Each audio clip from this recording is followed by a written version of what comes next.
I was in a Take That tribute band.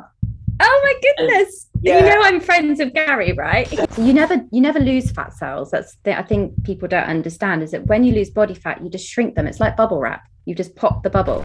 I just want to know should we have caffeine? What's the pros? What's the cons? The pitfalls?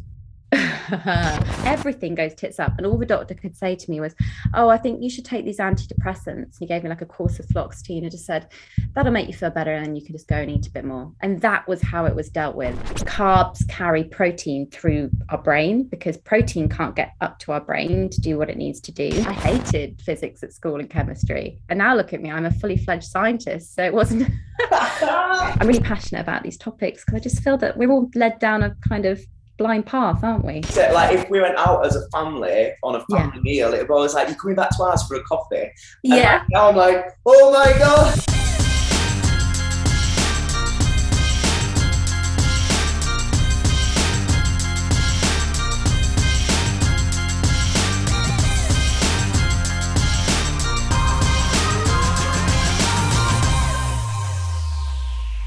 Welcome everybody to the Rich in Success podcast, the show that brings you motivation, education and inspiration on how you can live a happier, a healthier, a more fulfilled and more successful life. My name is Matt Hall, and this week I had the privilege of speaking to registered nutritionist Rhiannon Lambert. Now, Rhiannon has got her own podcast called the Food for Thought podcast, where every week she speaks and goes into depth about nutrition. She's also an author who's got a brand new book coming out in December that is called The Science of Nutrition. Do make sure you check that out. The link for that book is in the show notes.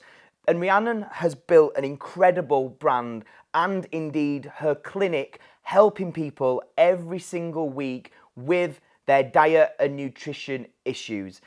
This episode, I think, is a super important episode. I think everybody needs to listen to. We talk about such a range of important subjects from, body image, pressures about how we need to look and how we think we should look. We talk about intuitive eating versus calorie counting. We speak about carbohydrates. We speak about gut health. We speak about the difference between actually caring about what we put into our body and becoming obsessive about it.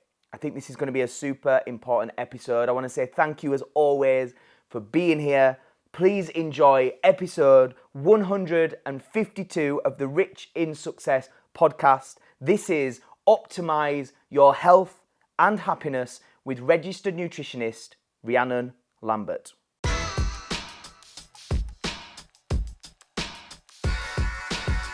And just before we dive straight into today's Rich in Success podcast episode, I wanted to share with you what becoming a Rich in Success member could actually do for your life. Now, if you're somebody that is at a point where you're serious about positive change, whether that be in your health, your well-being, your mindset, your business, your career, your finances, or your relationships, the Rich in Success membership is perfect for you. For just £39 a month, you get access to over 40 training videos where I'll be taking you through everything from goal setting. We'll be looking at high performance habits. We'll be looking at different changes you can make to your mindset and your attitude that are going to be able to propel you to have more success in every single area of your life. And in addition to these training videos, every month, you will get a live group coaching call with me where you can ask me any questions about the content or about things that you're going through in your life so that I can help you personally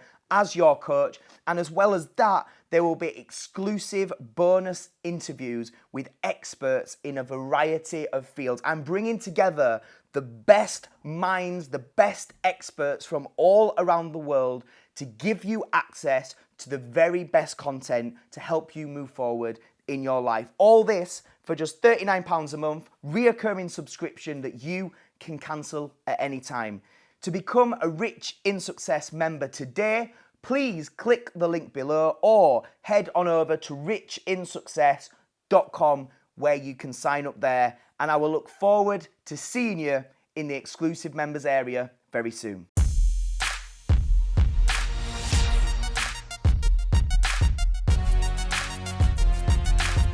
Happy days. Okay, Rhiannon, thank you so much for being here. Especially as you just told me before we started recording, like you're struggling with sleep right now. Are you absolutely knackered? Well, it's, your average 12 a.m. to 2 in the morning kind of stint at the moment, but I'm fine. I'm powering through. The sun is out, Matt, and it makes me happy. Because that, and just to explain, that's because you got an 18-month-old son. I do. How's that going? Parenthood, how are you finding it?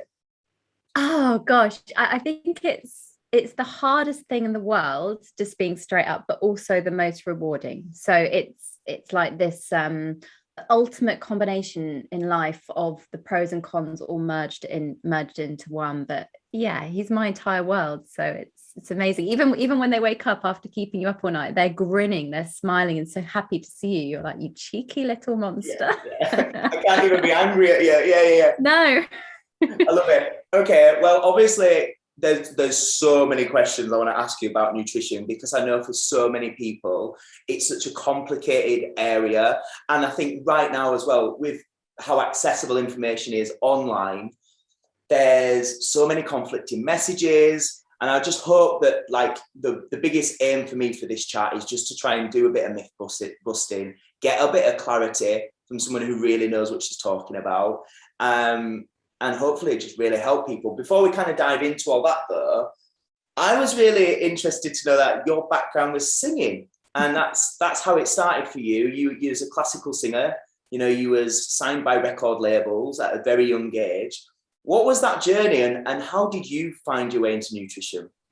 Oh gosh, yeah. I mean, it feels like a lifetime ago. I've got to be honest. I was around 17 when I won Classic FM's Young Singer of the Year, and it was all completely surreal. I hadn't had any, music tuition. No one in my family is musical. No one sung. I didn't come from a special performing school or anything. So it was all this big whirlwind of, I would say, highs and major lows at that time. I mean, the record industry getting picked up immediately from winning a competition, getting signed, working on albums. I was meeting these incredible people, but the side that they don't show you is that you have to make a living yourself. So I remember handing CVs out in Oxford Street, because that's what you did back then. There was no social media or anything. So I remember getting a job in Accessorize and Karen Millen and having to pay the rent. And just, it was an absolute minefield for a teenager to suddenly be in this London environment, because I lived in the country.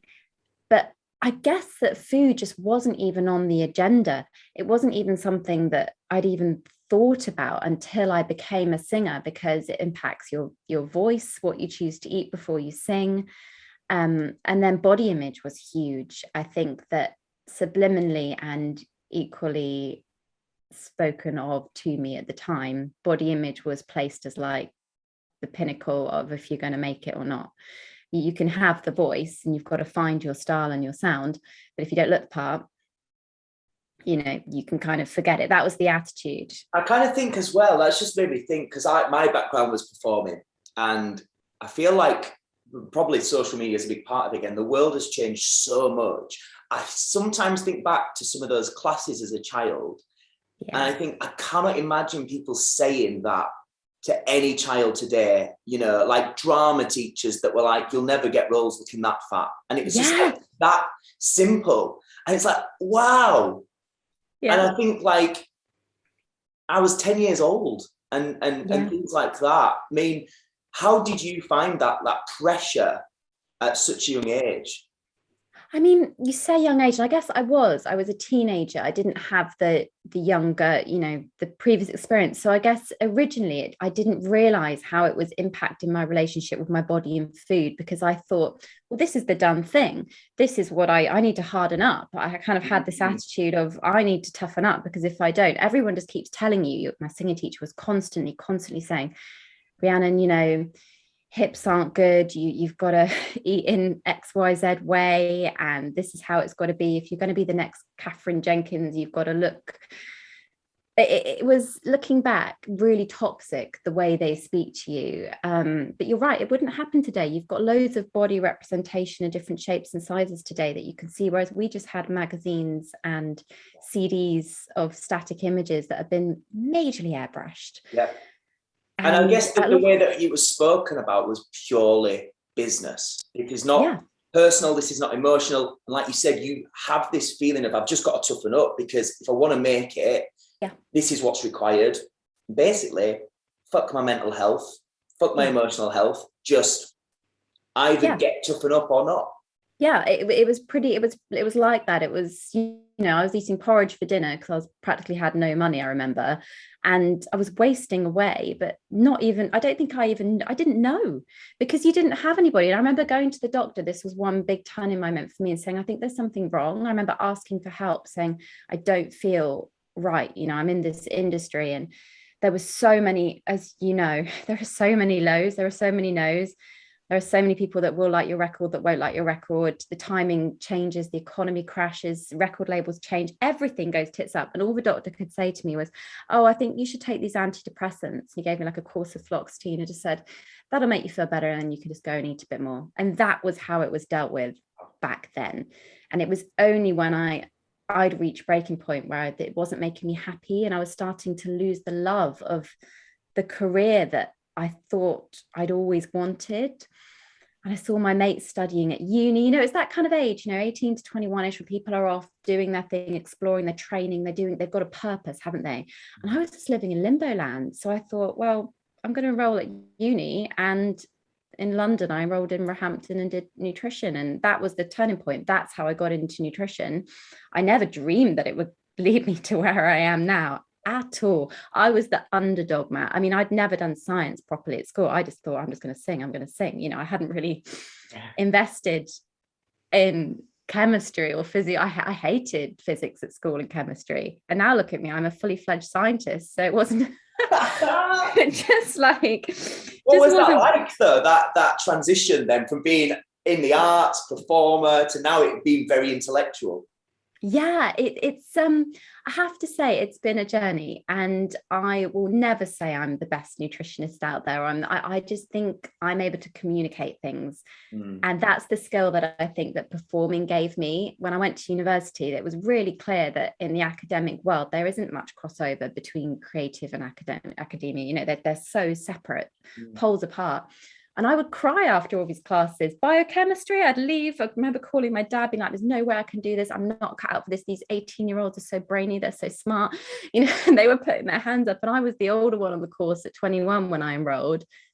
And somehow my drive from the singing meant that I studied and graduated with a first. So I think it was the drive to succeed, if I'm being honest, that helped with the studying. You've touched on such a great point that I speak about a lot on this show. And we obviously, a lot of this show is about how we can achieve more, how we can be better people, and how we can ultimately have more success. And something I speak about is, the blueprint for life we're given, like the educational system puts intellect and IQ on a pedestal as like that being the big thing. And I honestly believe, as important as that is, it's the emotional intelligence, it's the ability to communicate, it's the ability to work on your self-worth, self-love, self-confidence. They're the skill sets that will really get you ahead. So it's like you said, right, I might not be the brainiest, but you're doing bloody good. And it's that combination of, you've got that performer background, you've got that it's ability the grit. To move an audience, the determination, to not give up, right? Yeah, because I think a lot, and I notice it in people that apply this. I don't want this to come out in the wrong way, but if someone's applying for a job role that I've put out now, I want to see graft. I want to see a journey. I want to see people that go the extra mile, that put the time in, that really, and it's so interesting. I don't think there's as much of it as, it's very rare. You find these people every now and again, and it's great. And of course they're out there. But I do think even when I was studying on my uni course, I just don't think there was anyone else that was doing night shifts at the library to make ends meet and then going in the next day and studying. I think performers just have this drive, and never underestimate anybody listening that's an ex-performer. It may not be where you've ended up now, but it does give you life skills that will put you ahead. Yeah, because you're just so used to rejection, competition, and so you're right. You're in this world of, you've got to keep fighting. You've got to go bigger. You've got to go better. You sink or swim. Sink or swim. Yeah, 100%. So moving on to nutrition. something that I've really been reflecting on a lot the last couple of years. So I did a bodybuilding show earlier this year and it was tough. Like, it wasn't a fun experience, I'll be honest. And there's a lot of reasons, but one of it is it's just completely extreme. It's not healthy. I'm glad I did it in terms of learning through experience, but I don't think I'll be doing it again anytime soon, let's put it that way. And it's just got me thinking about balance, because I've always, quote unquote, struggled with diet and nutrition. I think a lot of performers do. I think because of the themes we spoke about there, the expectation. And I think it's a real fine line between really caring about what you put in your body and being healthy and actually obsessing. So I'm interested what your take on that is, in terms of how can we spot the signs where we've gone from just actually being mindful and caring to it actually being more obsessive. And what do you think is a good way of approaching nutrition? Such a good introduction to that, especially with the example of a bodybuilding show, because it is a complete extreme and the focus isn't on health. And you've nailed that there. Think about what health means to you. And that's such an important question. Does health mean you want to be able to run a bit further? Does health mean you want just a long, happy life? Does health mean to you that you're eating more greens every single week? I think people perceive it in really different ways. It shouldn't be related to your appearance. And that's the huge divide, I think. And that's when we come into diet culture and we come into eating for restriction or eating for a goal, which often isn't sustainable or maintainable. And that's what happens in these competitions, for example. And it's great you identified that, Matt, because so many people go into these and get hooked. And then before you know it, they love the aesthetic they've created so much, but they don't realize the damage it's doing mentally. And I will say as well, there's another level. I should put a word of caution out for females doing this, because they can lose their periods, they get amenorrhea, and it can be very dangerous for their bone health. And you can get osteopenia, which is halfway towards osteoporosis, so brittle bones. And I see a lot of it. And you'll be taking all sorts of things that might have been advised by a personal trainer that has no qualifications in nutrition. Take this supplement, this one, take this powder. That's not health.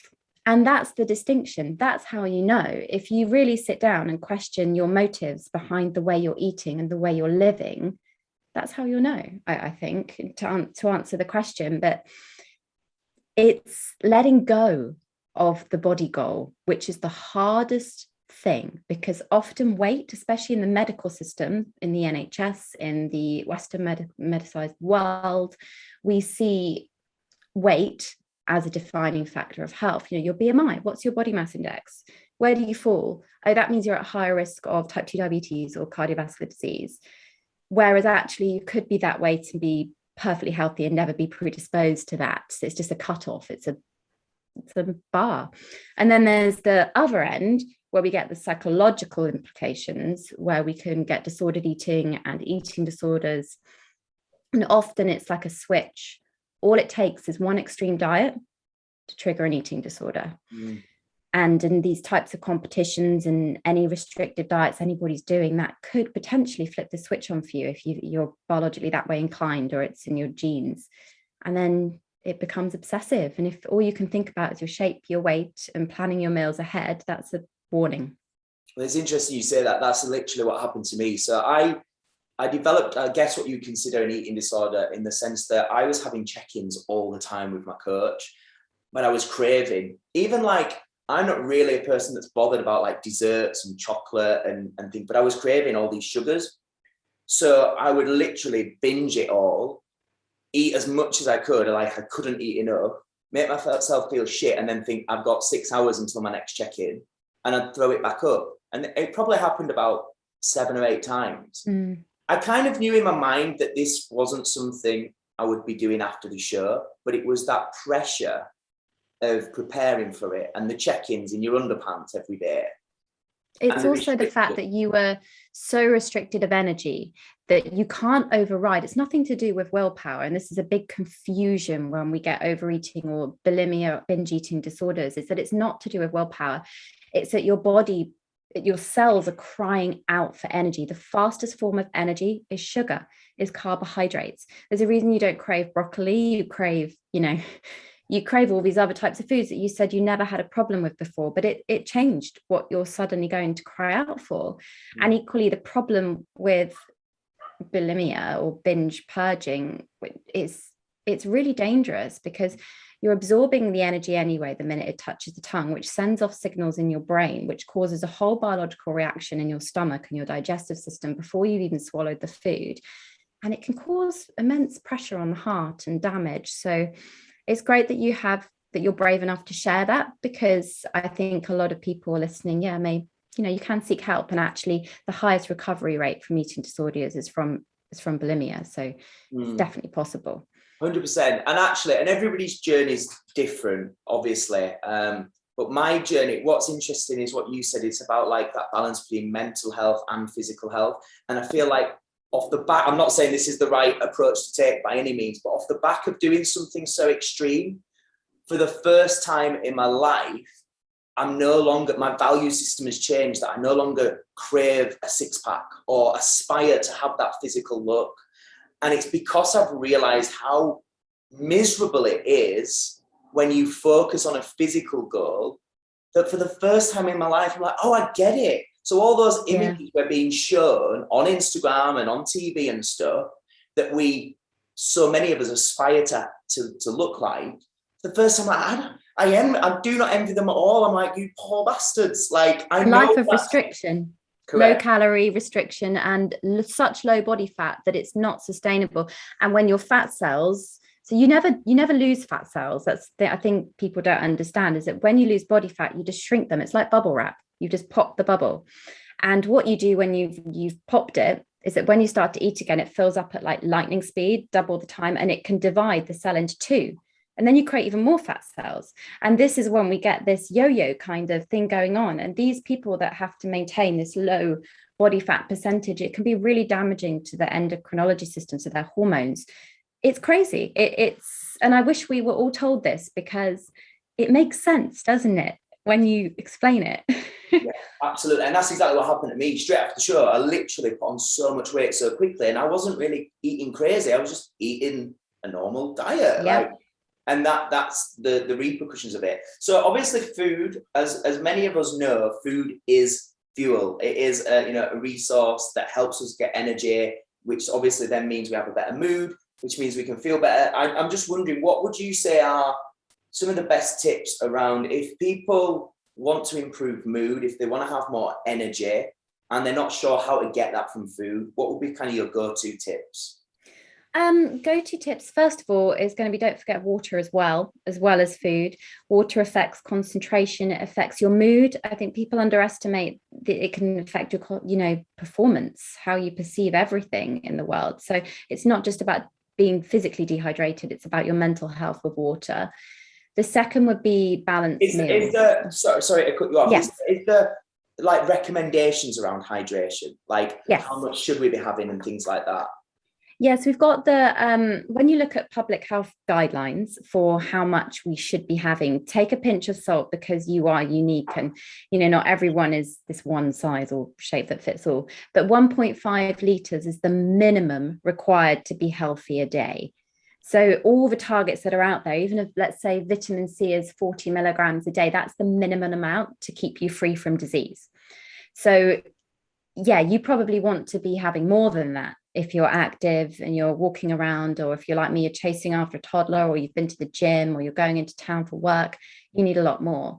So that's the kind of amount. It's about 6 to 8 glasses a day, but try and always increase what the recommended amount is. Then second tip, balanced meals. It's basic and it makes such a difference, because food is designed to work together. So you'll read all sorts of fad diets that tell you shouldn't eat carbs, or you should eat protein in isolation, or you should eat fat this way, or you shouldn't combine things. Actually, food is designed to work together in tandem in a really beautiful way. So carbs carry protein through our brain, because protein can't get up to our brain to do what it needs to do.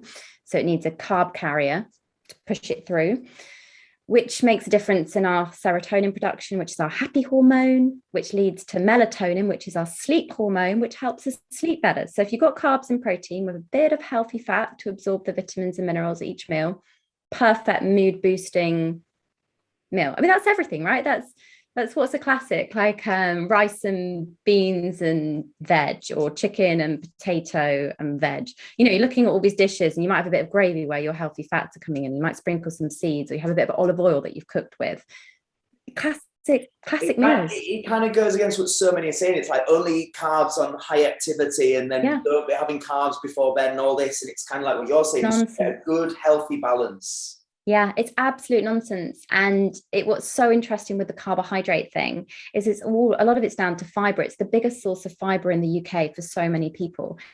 And sorry to be crude, but the more you poo, the better your digestive system, the better your weight maintenance. It means that you're actually flushing everything through. You're absorbing the nutrients from the carbohydrates, which now a lot of flour's fortified. You'll be getting calcium, you'll be getting iron alongside B vitamins, not just energy.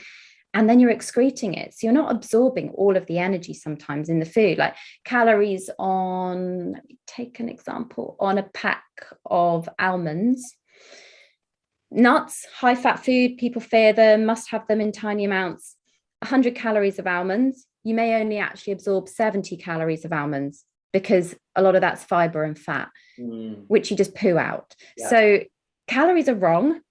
Cutting carbs is wrong. It's just, but I will be honest, if you're eating the wrong carbs, you know, just pastries and refined biscuits and stuff, that doesn't really count. I'm talking about pasta, whole grain rice, potatoes, brown bread as much as possible. That's what I'm talking about when I say quality carbohydrates. So following on from that, because obviously then people could feel a bit confused about, well, I need to lose weight, and you're telling me now I can have nuts, but nuts are high in calories, but you're telling me not all calories count. So again, what we can get is this confusion around it. Yeah. And obviously there's this conversation around calorie counting versus kind of intuitive eating and things like that.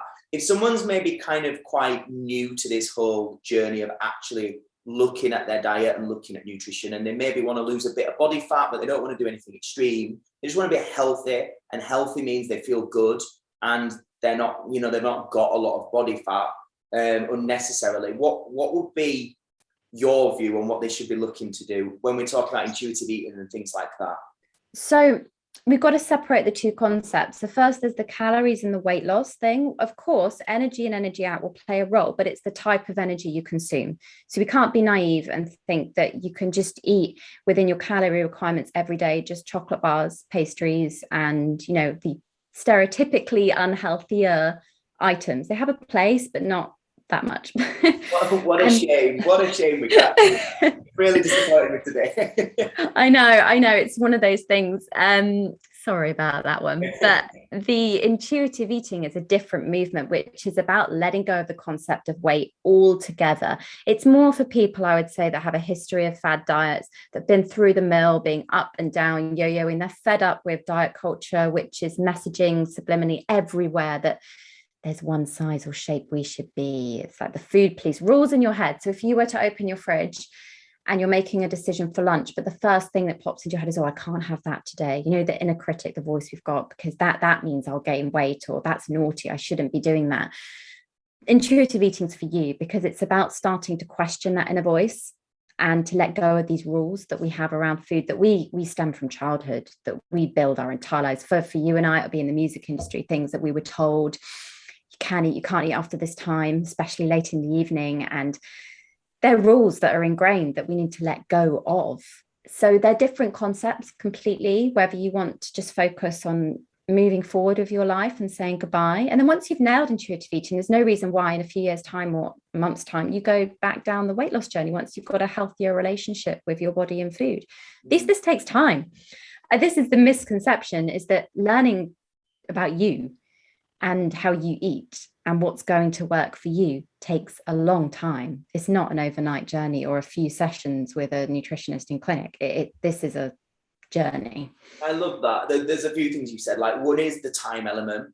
And I think the other thing is it's like that, those extremes. And I think these principles come back to anything in life. Like you've got to allow things time.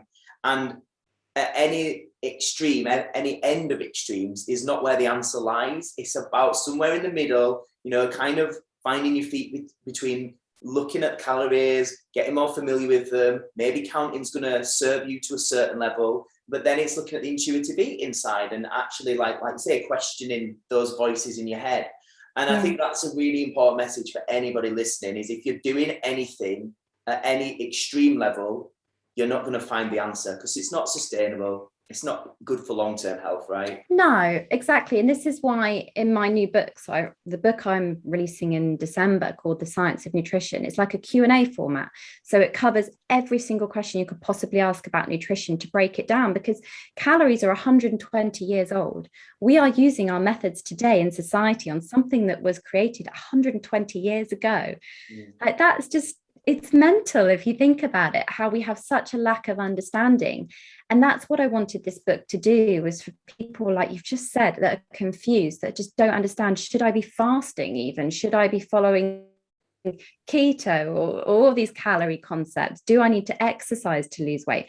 All of those questions are in the book. So that's, I'm really passionate about these topics, because I just feel that we're all led down a kind of blind path, aren't we? So that's The Science of Nutrition, and that's available from the 30th of December. So we can pre-order it now, right? Yeah, you can pre-order it now. Yes, it makes quite a good Christmas present, and it's a good coffee table piece. So I think this is something that can appeal to all ages. It's not just me standing there with a bowl of salad on the front page. This is an actual, I've moved away from the cheesy vibes to wanting to do something that really makes a difference. So it's like an encyclopedia of nutrition that's broken down and will answer all of your questions. Literally, it sounds amazing. It's exactly what's needed. It's just that thing of decide through the bullshit. Let's just get to the simple questions and the simple answers. And it sounds like the Bible that we all need in our life. I hope so, Matt. Let's hope I can break past the celebrity diet trends this Christmas. Let's see. Somebody needs to. Also, I just saw that I think you've released recently on your own podcast, Food for Thought, an episode around caffeine. So I just wanted to ask a little bit about that, because I know there's, I just want to know, should we have caffeine? What's the pros? What's the cons? The pitfalls? Oh, it's so sensitive. I think caffeine's so emotive because people are attached to it, right? Yeah. You feel like it's your ritual, it's your you time, or it's the one thing that you look forward to on the way to work in the morning, or it gets you through a performance, whatever it may be. But the truth is that caffeine isn't great for us in huge amounts, or even more than, I'd say, 400 milligrams a day. So I'd say 2 cups of coffee for most people is probably more than enough. And you want to stop consuming it by 10, 11 a.m. Because it can last up to 12 hours in your system. And people that have a cup after dinner, I mean, my grandma is like this, and that kind of generation, after dinner they have a nice black coffee. We always used to, like, if we went out as a family on a family meal, it was always like, you're coming back to ours for a coffee. And now I'm like, oh my God, like, you realise what you're doing, you need to sleep like a few hours after that. They're convinced they do. And that's the interesting thing. But the quality of sleep they have will be significantly less, but they're just not aware of it. It's only when you start to give up coffee that you notice, because it's psychoactive, it impacts the brain. So you'll be getting withdrawals if you're a huge coffee addict, let's say, or if it's your thing every single day. And equally, it can change your hydration status. So even though coffee counts because it does have water, it can force you to go to the toilet. It becomes a diuretic. And people rely on it for their first bowel movement in the morning. Take that away, will people still go? You've got to get used to your body doing things without a stimulant. And you said there about sleep, because that's something I think was something I didn't realize. A lot of people talk about this, ideally you want 8 hours and things like that. But something I've learned over the years is it is more the quality of sleep that's the important part. And like you say, things like caffeine, people think, well, I slept fine. But it's like, well, you slept for a certain amount of time, but to what level of sleep did you get, and what was the quality? And I think that's really important. Is there any other sort of tips around if people struggle with sleep? Is there things they can have in their diet that's going to help them? Yeah, completely. And I have a whole episode on sleep on Food for Thought with Dr. Guy Meadows, who runs the UK's leading sleep clinic. It's fascinating. All the people that are insomniacs, he studies them and puts them all in a room overnight. It's just, good. It's really interesting. But when it comes to diet, it's only one part of the pie. You've obviously got stress, which is huge, and whatever's going on in your life. Exercise makes a difference if you move in the day. Dietary wise, you want to be getting an amino acid, which is a building block of protein, called tryptophan in. And that tryptophan helps the conversion process in your brain to sleep hormones being produced. So you ideally want to be having, this is again, carbs and protein combined, I'd say 3 to 4 hours before bed. You don't want to be eating, if you can, I get it if you're a shift worker, if you're performing, things are different. It's not the end of the world, but ideally you don't want to be going to bed on a full stomach. It will really impact your digestive system and your sleep. So chamomile teas, traditional herbal methods, again, not too close to bed or you'll wake up needing the loo in the middle of the night. And then there's not really miracles with it. It's more just making sure that your gut microbiome's looked after, so the gut bacteria from a diverse diet, because they create signals that also send messages to the brain. And a lot of it's external factors that we all should do more of, that I don't listen to sometimes, phone in bed, watching TV before bed, all those sorts of things that we do. And I guess it's just at what stage are you at in your life? Like if sleep's becoming increasingly a real issue, then you need to prioritize those things. Other times it's like, look, there's an idealistic way to live for my health and my sleep, but also for my mental health. Sometimes it's quite nice to just play a game on my phone or, like not have all these restrictions and so much discipline. So I think it's really asking that question, where are you at? What's the priority right now? And when you need this to be more, in place and be stricter, bring that in. You mentioned there about gut health as well. I know that's something that's increasingly being talked about, but I think there's still a lot of people are confused about what it means, what it is, what they should be doing. What's kind of some of the main factors people need to be aware of with gut health? Yeah, it's a huge topic. And, it might be revealed to be the fundamental core of everything we know about nutrition and health in a few years' time. It's fascinating. So about 2 kilos of what we weigh, it's quite a lot, is actually bacteria. And that lives inside our gut towards the lower end, the colon. And then, that's where the poo comes out, down that way. That's where a lot of it lives. So the diet that you eat feeds this bacteria, and the bacteria in return will give off things called short chain fatty acids, or these signaling molecules, things that send messages to other parts of our body. And we know that the better the diet, the better the digestive system you have, the more regular bowel movements with more bulk, more fiber, the less likely you are to be depressed. And there's some studies in the SMILES trial, I talk about this in the book a lot, The Science of Nutrition, is that if you are depressed and you're following a Mediterranean style diet, it may be more effective than medication. And we've got this data to say that diet helps against depression more than taking meds. So it's a no-brainer that we support our gut health, and it helps you maintain your weight. It can help reduce anxiety and stress. So the more we eat, the better we eat, the better are the living things we don't think of every day inside us, and the happier they are, and the happier we will be in return. Wow. I just want to move slightly onto a different subject, because a lot of my listeners are, they're really focused on high performance, but they're also focused on things like building businesses, building a personal brand. And obviously this is something you've done very, very successfully. I'm just interested in how have you got to where you got? What's some of the main tips that we can steal from you? How do we build our brands and our businesses? To that level where you are, like, you've got books out and you're highly regarded as an expert. Oh gosh, it's the question. It's the ultimate question. And I feel like a fraud. This is imposter syndrome that kicks in majorly for me. Because I didn't have this plan. I didn't have a 5-year business model plan, like people said, things that's organically happened. I will say word of mouth is so important, and you should treat if you're in a face-to-face client approach type business, like I had with my clinic originally, rapport that you have with your clients, the way you speak to them, will mean they'll come back. And you have to be honest and truthful and genuine. I think trust is the biggest component for a successful business. And I've definitely found that, you have to stay true. If you lie to people, you won't get very far in life. For my business anyway, it's about helping people. That is the fundamental part of Rhitrition. That's what we do in the clinic every single day. That's what the podcasts are for.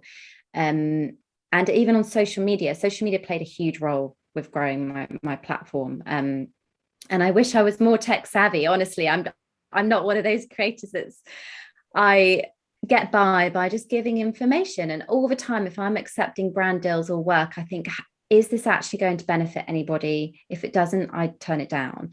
So you've got to have your morals. You've got to have your brand ethos. You've got to stay true to it. Everybody you hire has to be friendly, has to be warm, has to reflect the Rhitrition ethos, which is that we want to encourage people to be happy. But getting there, it was graft. I'm going to use the word again. It was pure graft. It was a case of knocking on doors on Harley Street, begging for a room. I needed a clinic. I went down the entire street, all the way down to number 10, where I eventually started at the Food Doctor Clinic, and then got poached and we moved up to the top of the street at 147. I worked in a GP clinic. Then I moved back down to my own place. And you've just got to be mobile and know what your strengths and weaknesses are, because I am not good with finances. It has never been a strength of mine. I knew when I needed to ask help from friends or family members. I know what I'm good at and what I'm not. And I think that's quite a key part, isn't it, of running a successful business? I think that's a common trait between us performers, us creatives. It's like the maths and the figures and the finances. It's like, oh, it'll all be fine. Just like do some, like I used to do that. I used to create shows, and my dad, luckily, is the accountant. He's the mathematic guy. And he'd be like, Matthew, we cannot afford this. Like, we have to bring the vision down a little bit. So I think that's quite a common trait. How about because obviously you've got a strong following, and I know that what comes with that, just it's unavoidable, is levels of critics and trolls and haters. And I think for somebody who genuinely cares about helping people and making people happy, and you're from a performing background where we do look for external validation to some degree, whether we like it or not, how have you dealt with that? And what's kind of your, if you want to call it, coping mechanism to that?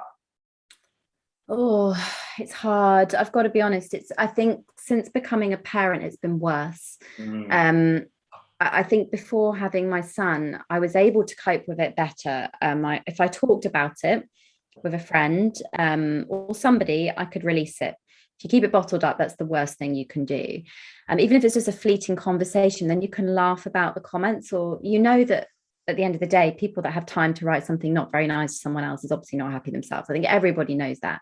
It doesn't make it any easier when you receive comments about yourself, especially when they don't know you. And especially, like you say, as a parent, and it's like you can understand it logically, but it's still your name that they're talking about, and it's very emotionally. Well, they make judgments now. It's got to the point where I'm quite lucky being a health page. I don't get anywhere near as much as I know people that do other types of outlets do. At least there's only so much they can say about me. I don't share as much personal life as I think other people do. But I do have a page for more motherhood related things. And that's the judgment area. Oh my goodness. And now they've got these online forums where people just gossip about you all day long. I think the best thing is just not to read them. Just so you know, Rhiannon, I'm on one of them. Like, and I do the thing. It's been about now. I went for a stage of reading it every day. I was like, oh my God. It's now been about 5 months. I just haven't looked. And it's well done. Yeah, it's the free, just let it happen. Yeah. And I think what's lovely is to hit that it's unquestionable. You're clearly one of the nicest people, like the loveliest person you could meet. Like, I think anyone that's new to hearing you today would agree with that. Anybody that's of sound mind, let's say. But it's like, to hear you're still getting that, it's like, come on, man. Seriously. It's just how people can get a perception of you in a 15-second story on social media. I think that brings me back grounded. I think, you don't know me. You've seen 15 seconds of what I've chosen to show and drawn your own conclusions, and your imaginations run off. And, this is a whole story about Rhiannon or Matt, and this is what they do. And it's amazing how I think some people can create in their mind perceptions about people. I guess, imagine how awful it is being a Hollywood celebrity. It must be hell. I can't, that's something I think about all the time. Yeah. One example I always use, back in the day, I still occasionally do it. I was in a Take That tribute band. Oh my goodness. And, I'm friends with Gary, right? He would absolutely love. Well, we was on the Graham Norton show with Take That. And it was amazing. And we got to meet them afterwards and stuff like that. And it was an incredible experience. And for our band, and obviously the whole brand of what we did, it was amazing. Like, we got so many more bookings. It meant our price went up because Gary said we were great. And so we could use that as a quote. But I always remember that the BBC released our whole clip on YouTube. And again, great comments and all the rest of it. But there was one comment that said about our lead singer who played Gary, worst singer in the universe.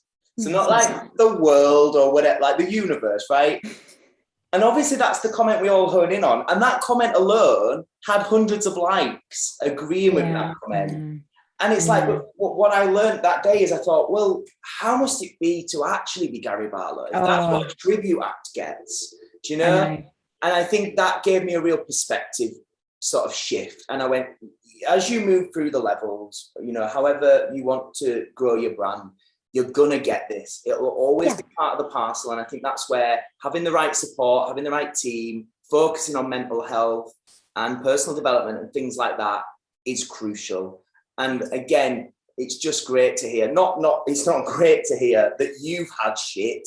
It's great to hear that. Yes, I have lots of it. Yeah, it doesn't matter who you are, how good your intentions are. Yeah. I think for anyone listening, if you're struggling with that, as I know, like some people I work with are, like, perspective shift. You can't change it. It will always happen. No. And pick a platform that works for you. Like, I don't personally like Twitter. So I do have some help doing my Twitter because I don't like being on it. It doesn't make me happy. It doesn't fulfill me. I'll have a look, but I don't like spending time on it. So if, you know, there's a particularly toxic area, like you mentioned, YouTube, or if you find certain platforms more triggering than others, then spend less time on them. I now only log on to Instagram to post, and that's it, really. It's been really hard to do, not to scroll and not because it's so tempting, but that made a huge... Get in, do what you're there to do, and get out. Get out, yeah. Yeah, Rhiannon, I could talk to you all day. I feel like we've only scratched the surface. I'm mindful of the time because I know you've kindly agreed to do a little bonus interview for the members as well.